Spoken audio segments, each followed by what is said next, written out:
Hello, hope you're doing well. Welcome to this episode of the enNovo Leader Podcast. And today I want to talk to you a little bit about how to create a trusting culture with communication. So I work for an ed tech company, and I have my role works with two different stakeholder levels. It works with sales reps, actually three different stakeholders, sales reps, districts, school districts, and then internally with engineering. And when I took the job, there was there wasn't a lot of trust within the sales reps. With our team, there was a lot of pushback. They felt we were the A team, and then we had a whole support team that was behind us that we would hand districts off to when things were done. And they were considered the B or the C or the D team, not really having a lot of skill sets, a lot of knowledge base, and I thought that was ironic because I was new to the job. But anyway, and so we had some sales reps and a couple of district managers who would continuously try to push things back on us. They'd spent a lot of money with our company, and the sales reps wanted them taken care of. And that's to be understood completely, because you want to take care of your customers as sales reps. You want to make sure that they're,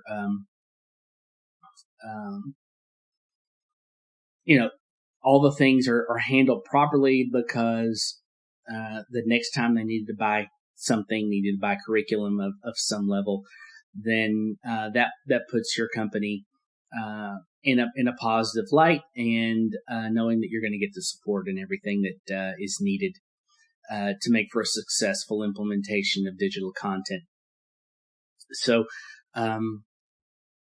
we just kept constantly getting hammered with sales reps trying to pull districts back to us, and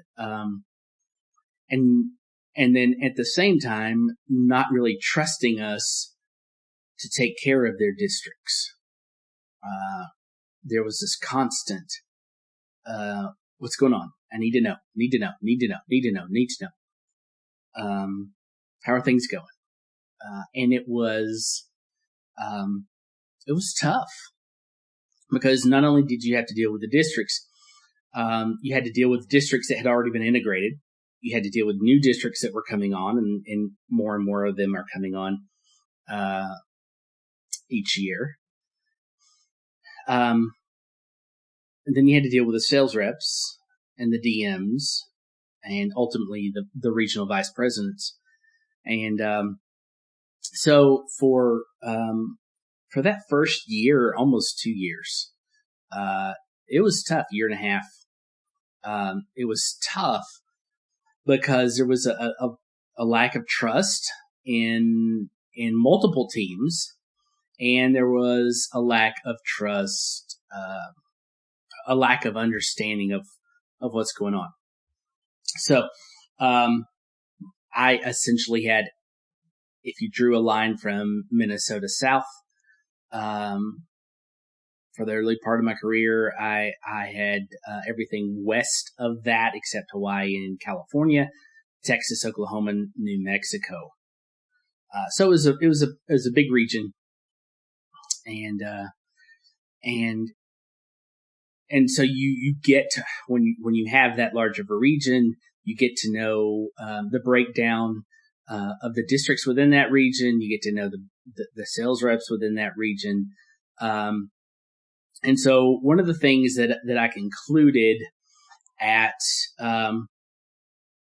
after my first year, and the things that we were going to make adjustments on were much better communication with the regions, the sales reps, the internal people. And so that first year, I would send out fairly detailed reports during our back to school season, which typically runs the way I have our teams run it. We typically run that somewhere between mid to late March, and in some cases it runs through September, October. This particular year, it doesn't feel like it's ever really stopped. Probably November. But anyway, so what I did is I decided that I was going to be more communicative with the DMs and the regional vice president, and give them reports that would help them just maintain communication throughout the year. And the value of that, I began to see the value of that pretty from the very beginning. It's not something that anyone else on our team did. It's just something that I would do. And so I would share stories about me, about the weekend, because I always sent those out every Friday afternoon. And so I would share a story about, this is what's going on the weekend for me. I hope you guys have a great weekend. Those kinds of things. And then I would start breaking the reports down, and I would send them a spreadsheet of what's going on, and just make sure they were in the know. And that lessened some of the pushback and the stress that I got was getting the year before with those with that region from our internal sales team, or actually the out in field sales team. Last year, I made the decision to do that again, and so except this time I would send it to not just the DMs and the vice president, but I would send it to the entire sales team. And when I sent the first report to them, I did something very similar. I kind of talked about something funny. Sometimes it was something funny, something I was going to do. I'd share something about my family, share something about the weekend.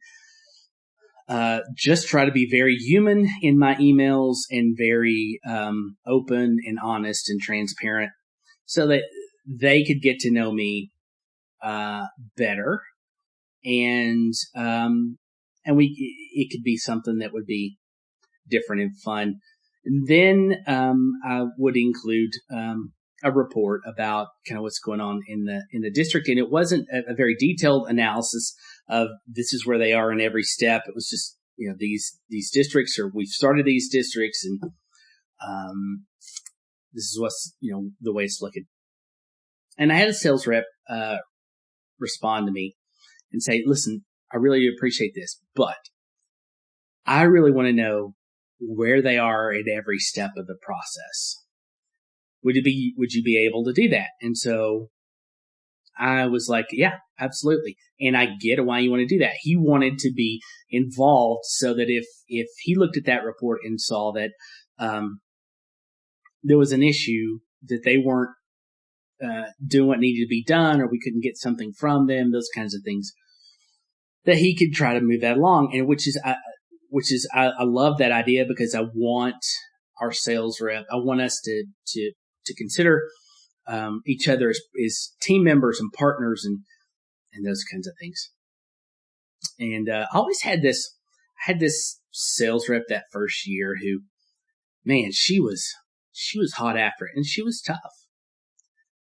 She was good for her client, good for her districts, good for her clients, and and a very good sales rep. She actually became the DM before that second back to school season, and a district manager. And so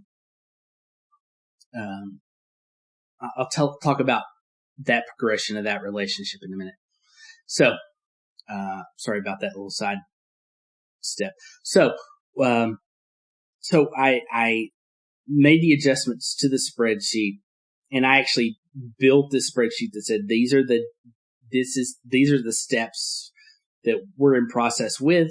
These are dates and when we're going to do them, because I'd built all that into my process. And then here any notes or details or anything like that. And so then I put a pivot table on the front of the spreadsheet, allowing them to see how many were in process by the states. So everything in our company is kind of organized at the state level. So if for instance, if you're a Colorado sales rep, you could then go and filter everything by Colorado and only be worried about your districts. And I didn't do a specific sheet for each district. I did one sheet, and then they can filter, do all those fun things. They know how to do that. So I started sending that out, and I would talk about. I would just be very open and honest and personal. I'm tired this week. This week was a struggle. We've had this many calls. We've had these many implementations. We're getting beat up. I'm tired. I'm hurting. Our team is hurting. I even put a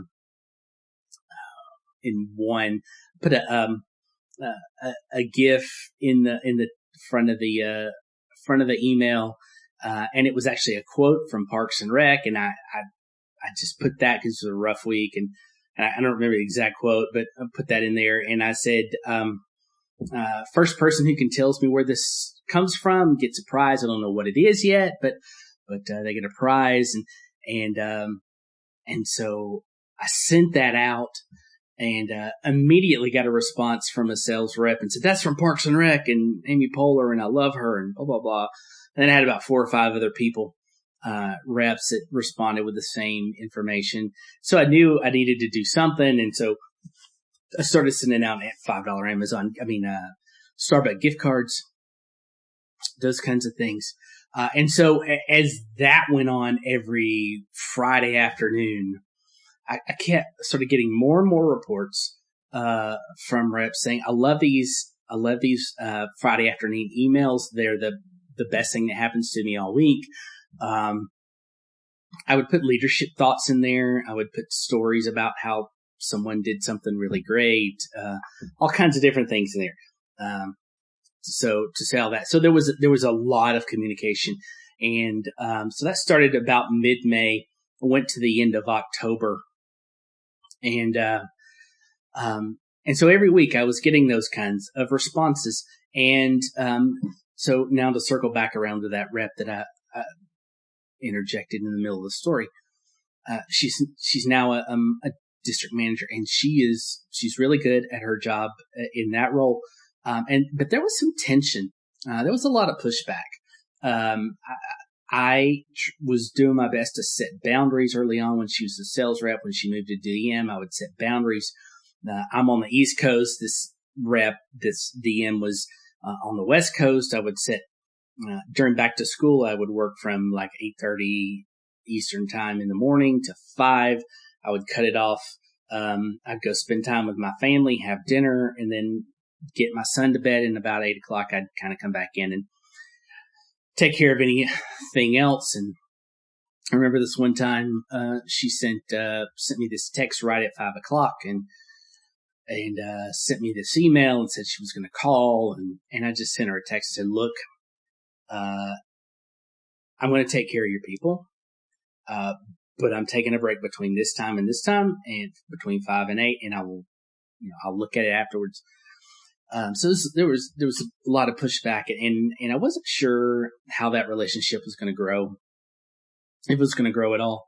And then this year, as we continued to communicate, And as I continued to give them updates, even when I found out this is how things are going to be different this year versus last, these are the changes that are coming down the pike. I was sending out all of this communication.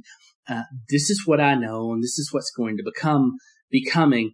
And so that communication, over time this year, I got some of the best notes and the best, responses, as the level of communication increased and the detail of communication increased, the more open and the more trusting and the more encouraging that sales team became back to me. And to the point that this year that DM who was kind of up in everything, I never once got an email from her, asking about a district. I never once got a call from her asking about a district. I didn't get calls from reps asking about districts. None of that.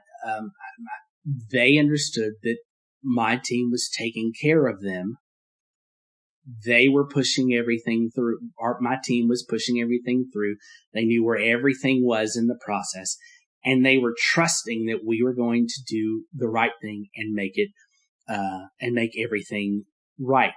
And to the point that it was from that perspective, from working with our sales team, from that perspective, it was the best back to school season that we've had in the 3 years that I've been with this company, because they trusted me, they trusted our team, they trusted that we would get things done and get things done on time, and we did. I mean, we demonstrated that because we did not have one issue from our company's perspective with the district.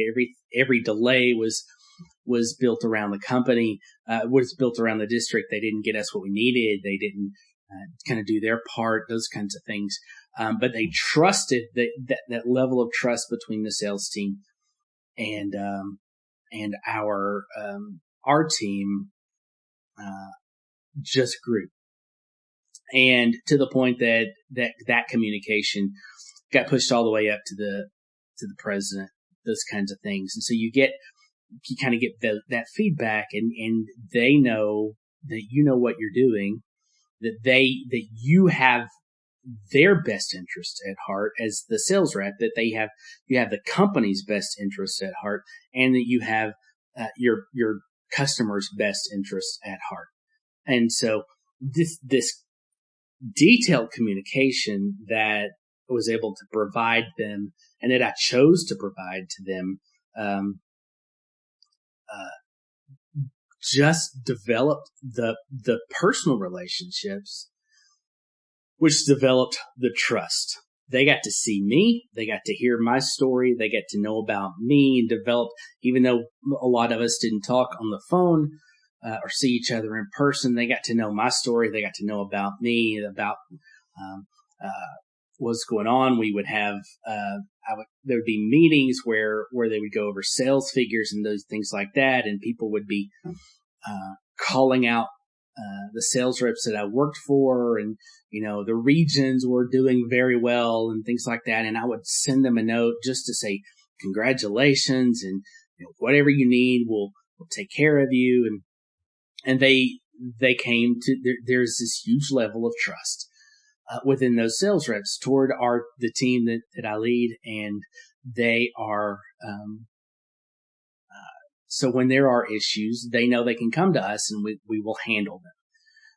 And I think that the basis for that was that detailed communication, the relational aspect of that communication, and then realizing that we can handle this. We've got it, even as our numbers grew from year to year, that we had it, that we were taking care of their people, that any issues they could see, any issues that caused a delay were a result of the customer, and they loved you. They loved me, our team, for it. They had a level of confidence and trust in our team. And so I think that from a leadership standpoint, one of the things that you need to do on a consistent basis, I know some people do it once a month. Some people do it once, every couple of months, whatever. I think the best standard is to send out something every week, once a week, just giving props or sharing your story or sharing a leadership thought or whatever, whether it's an email or a video or what. Communicate, let people get to know you relationally, personally. One of the comments that I consistently get from that district manager, who I just love to death. I think she's a great a leader and does a great job with her team. She said, your emails, your communication is always so human and relatable. And so I think that's obviously a key. You want to be relatable. You want to be human. You want to be open and transparent. And you want people to kind of know what you're thinking. And I think if you can do that, whether it's every week or maybe every other week, I think those kinds of communication, not just, I see a lot of corporate communication that is inhumane. That's probably a bad word, but just not relatable. You're not learning about the people who are leading you. That if you can be relatable, be human, be open, be transparent in a consistent time frame, then you can build trust, openness with your team, a relatability, a likability, to the point that they trust you, that they know you have their best interest at heart, and that you're going to lead them in a way that is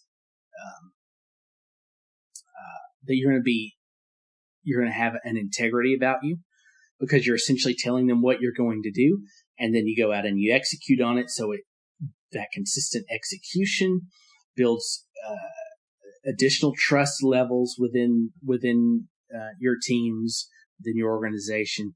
And so I think one of the best things that you can do as a leader, just to kind of sum it all up, is to communicate consistently, be open, be human, be transparent, be funny, give out prizes, do games, those kinds of things that allow your team to see you and relate to you. And so I hope you take that. I'd love to hear how you communicate, how often you communicate, how you share, and what that does, what increased communication does within your organization, how it builds trust, how it builds relationships, how it creates a level of partnership between different teams. Would love to hear how all that works. So please let me know in the comments, or shoot an email, or ever how you want to handle that. Listen, I hope you have a great week. Take care, and we'll see you next time on the next episode of enNovo Radio.